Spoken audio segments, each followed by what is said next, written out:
Financial Fridays.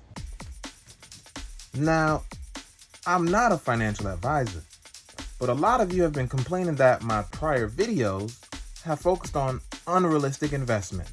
So I'm going to explain to you a very important strategy for your non-wealthy, average, working class investor.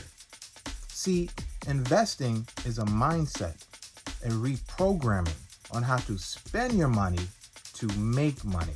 You don't need to be rich or wealthy to start investing. You can start with $1 actually. Plenty of platforms like Stash, Fidelity, and Robinhood let you do this. It's called dollar cost averaging with fractional shares. You see, dollar cost averaging with fractional shares allows you to invest the full amount of the cash you're putting into your investment account on a weekly or monthly basis.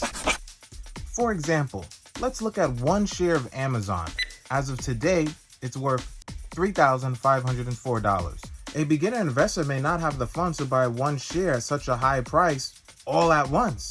So you want to break it up. Now, if you were to buy $5 every week, you can start buying Amazon in fractional shares.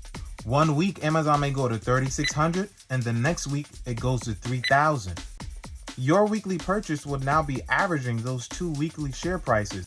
And that's the strength of dollar cost averaging. And with this method, you can now get to that $14,000 investment in AFCG, earning you $1,000 extra of annual dividend. Yes, that is a callback to my video from last week, because that's how you can achieve that high investment amount. And again, I am not a financial advisor, but just let that sink in.